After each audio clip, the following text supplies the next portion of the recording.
Naaresto ng mga operatiba ang top 1 most wanted person sa Buangon, Bukidnon dahil sa kasong statutory rape. Ibabalita yan ng RP Kadute. Buangon arestado sa kasong statutory rape.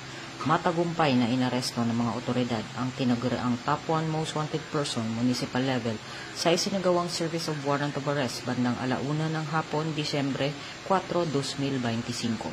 Isinagawa ang operasyon sa Purok 4, Barangay Imbatog, Buangon, Bukidnon na nagresulta sa pagkakaaresto kay alias John, 19 na taong gulang at residente ng Sitio Manay, Tinagpuluan, Cagayan de Oro City.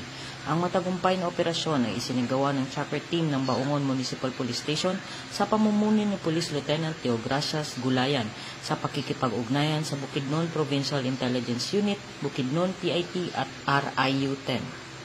Nahaharap ang suspect sa kasong statutory rape na may kaugnayan sa RA 7610. Walang inirekomendang piyansa para sa pansamantalang kalayaan ng akusado at kasalukuyang nasa kustodiya ng Buangon NPS para sa tamang disposisyon at dokumentasyon.